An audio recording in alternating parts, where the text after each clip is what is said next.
Kia ora everyone, today is an exciting one because finally LEGO Fortnite sets exist. This is real and it has been sold out everywhere, or at least just this set. This here is set 77073, the Battle Bus, which released on October 1st exclusively at the LEGO stores. And we all assume these will be made available everywhere else at a later date where the already pretty fair prices will be even lower, but LEGO are naturally keeping these things exclusive. I would have to say at the very least throughout Christmas. Don't quote me on that though. 954 pieces in total with 9 minifigures, and the price point for this was 100 USD or only 180 NZD. Our box art here looks pretty okay. There's no characters from the game here on the packaging though, which I would have liked to have seen, but I do like that purple aesthetics. We don't really see that often on LEGO sets. We do have our minifigure roster down here, currently every single LEGO Fortnite minifigure available mind you, also located here at the top of the box. The Battle Bus here looks like a very exciting build, nice smooth design and some bright cartoony colours.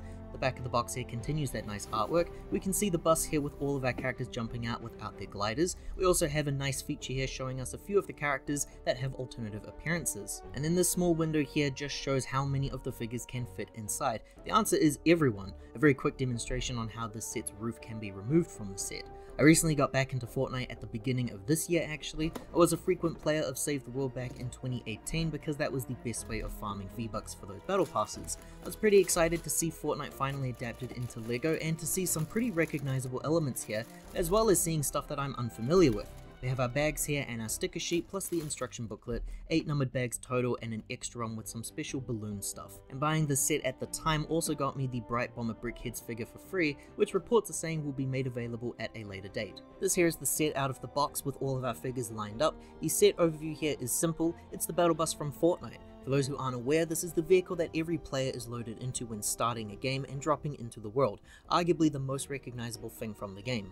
I still remember when those hidden side sets were released and people were taking that bus as a substitute battle bus. I mentioned earlier the set is currently sold out, who could have possibly seen that coming? For the NZ crowd, the set is on backorder, the new release date saying the 25th of November. That is an insane wait time from October 1st's initial release date. This is the only set that features minifigures though, so this was always inevitable. I think the design of the battle bus is captured pretty perfectly. All of the fun add-ons at the front here really help lift that design and feel reminiscent to me of the DeLorean and the Ecto 1. The set actually doesn't have a ton of play features here, which is rather unusual for a kids-based playset, but rather it feels like a really good display model built with the younger crowd in mind. It's basically the type of stuff that I've been wanting from LEGO for a while now, but I find that they always insist on adding unnecessary play features sometimes when, in reality, all we want is the model. Some movable features here at the front, mainly with the mirrors and lights on the bus. That front nozzle piece too can be changed around if you would like. Now most details of this bus come in the form of stickers, like the sign here at the front, which is also placed on a superhero's leaping display part. The Battle Bus title here is a sticker, appearing on both the front and the back end of the bus. The real interesting details of the stickers located here on the sides. We've got some stickers on the arms of the set here, and these cool rusted looks which are my favorites. Directly above those ones we've got stickers of the V-Bucks logo. The Vindertech sign here looks pretty cool, though these sort of stickers are usually off-center, probably hard to tell in the video though. Similar stickers are located on the other side of the bus. I say similar because I believe the rusted one here on the side of the bus is actually slightly different. The back of the bus is pretty cool. It's the only door that features some extra details on it, but again, sticker design. Looks nice though. I always adore cartoony details on LEGO. And now we can take a look at that balloon, which is another type of build that LEGO have been doing a lot of recently in the 2020s, and I for one really like these balloon-based builds. It does make the set rather fragile to move around though because of those wires, and the roof connector isn't so secure, so just make sure to be careful when carrying this thing around. The arms of the bus can move upwards. They are only connected by hinges on the roof and not actually linked onto the side of the set. One part I wanted to highlight here is the use of the Mario floor plan piece here, which is used at the base. An interesting parts usage that I'm not used to seeing outside of the Mario line. We have a little engine thing or something here on the side. Moving that out the way we can see these blue flames, and I don't recognize these from any other set personally. Possibly new, but I'm sure others would let me know. The other side then features a satellite dish, so both sides of the balloon base here have a little something something. The wires are hooked up by these pegs. The arms of the bus are what allows them to stretch out, but by the way that LEGO package their parts sometimes, it means that these pieces can be bent rather easily, unfortunately. In case you were curious about the inside of the balloon, it looks like this. It's just been hollowed out inside and it's all empty like. The dome pieces here are connected by clips at the top and at the bottom. We can take a look inside now for the interior space, nothing too fancy, and yes, you can also access this area through the opening doors, all three of which can be manually operated, which I mention from time to time is actually becoming quite the rarity now with LEGO vehicles. Inside we've got 9 seats made available for our 9 minifigures, and all coloured in green. It looks very fun and cartoony inside here, and there's some standing room here as well, but only just, it's a very tight fit. Our driver's section here features a steering wheel with some controls of some kind, but nothing too out of the ordinary. I'm starting to load up the vehicle now with all the figures, and ultimately, this is what the set can look like with everyone placed inside. There is in fact enough room in here for every figure to be placed, though Meowscles does need to stand in that specific area because his tail piece prevents him from sitting. You could always remove it though for display. We now get to take a look at the next best thing here in the set, and that is the collection of minifigures we have for our total display, all of which at the time of this recording are exclusive, but I imagine and hope that we will be seeing more released in the future, possible variants or just straight up re-releases. Going in the order in which you build them, first up here is Battalion Brawler, a Jonesy looking skin. It's one of the default looks of Fortnite. That might have changed, I'm not too sure. I'm a 2018 only player, so I don't really know any of the current Fortnite lore. And that's important for this video then, because the characters I do know are the ones that I connect with more so than the other inclusions here. Battalion Brawler is the closest we get to some good looking military garbs for custom figures in LEGO. His prints also lend themselves nicely to you being able to make your own personal default skin in this LEGO set. Includes a pickaxe, it's just the standard one, it makes sense, but I did want to see if LEGO would make a new piece or make a brick build. I tend to lose people when I say this, but I loved the brick built weapons in the Overwatch line, despite how much I don't like the stud shooters in Star Wars battle packs. I think the Fortnite design here works really well for brick built like weapons, so I am disappointed to see that those weren't brought over here. A double-sided expression of an excellent face print that looks pretty perfect and in line to represent the character from Fortnite very well in my eyes. He is a standout figure and a great one to start out with. And just like that, he is dethroned. Adventure Peely is a very impressive minifigure and the obvious example of a CMF series existing.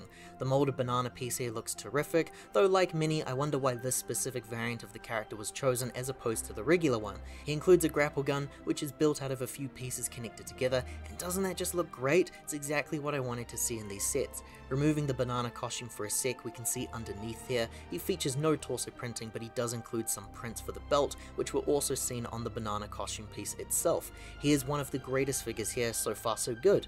Brite is currently the face of LEGO Fortnite. They even released a Brickhead's figure of her, so it was a no-brainer inclusion. She features some great looking printing on her torso and legs, and we see the design of the llama from the game, and the colours work wonders here too.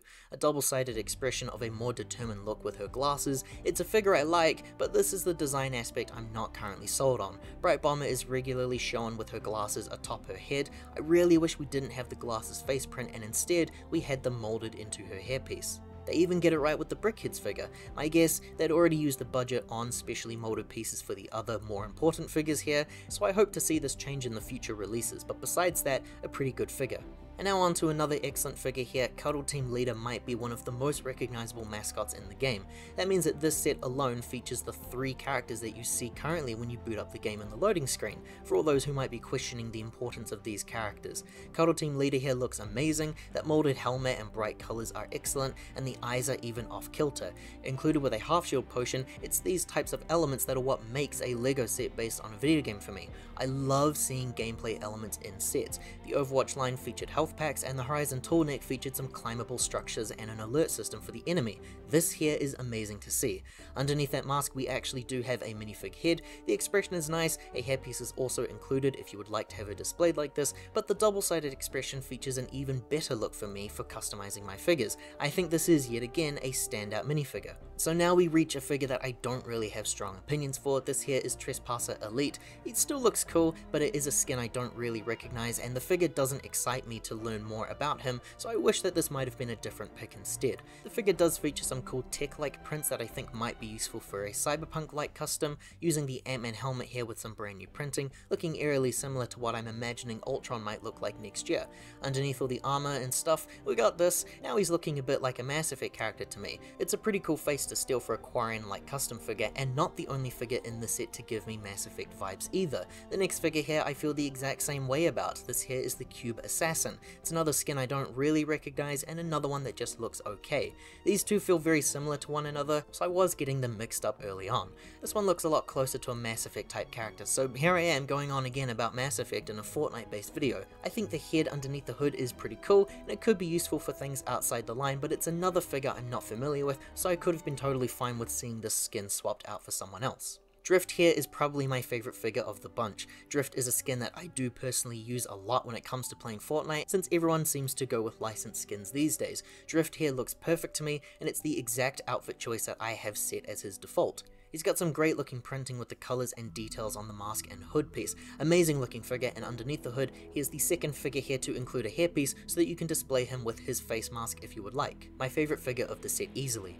Meowscles is another character I'm not familiar with in game, but I do know of him from the marketing and fan-made material, so it feels like a pretty good pick. I like the printing on the arm there, and the very specific character printing on his torso. A very small head is very small. It looks a little too weird for me, even though it does match the source material fairly well. I think it's just that LEGO figures look inherently weird to me when they're supposed to be bulky characters, and actually the minifig torso is the same one used for all body types. At the very least, it's an interesting character inclusion that is sure to please many fans. The final figure here is Raven, who is again someone I am unfamiliar with, but I actually like this one quite a bit. This is the only figure here to feature side leg printing, feeling like they were ripped right out of the CMF series accidentally. Raven here also features a cool hood piece with some specialized molding here, and a Jawa-like headpiece with some overall cool looking prints for a steampunk-like world. No special printing on the back of the head there, but some continuation of the harness is visible. And now for the instructions of the set. It's one big booklet and actually themed inside with some purple colouring.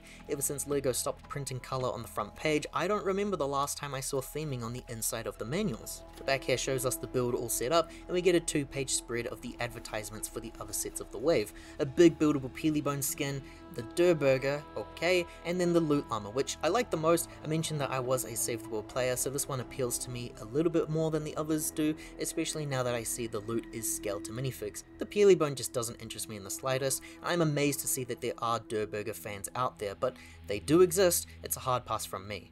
And then the Battle Bus is the last set to be released here, the only set to feature minifigures, and the only set to be sold out. Shocking. Inventory list, and we close on a survey. And that is the Battle Bus. The set is incredible, and I imagine it's going to be on most people's Christmas lists, and like I said at the start of the video, that is the sole reason I believe this won't be made available elsewhere throughout 2024. The set features a good roster of minifigures, despite the two I don't really care for, because I just can't imagine that this is the last time we see LEGO Fortnite. I think everyone here is expecting to see a big huge second wave. A CMF series is probably going to be their best bet, and there's genuinely hundreds of figures to choose from. It's a great set and one that I highly recommend. If you enjoyed this look at a LEGO Fortnite set, liking this video and subscribing here to this channel does help to support more future videos like this one. Ka kite ana everybody, hope to see you all next time.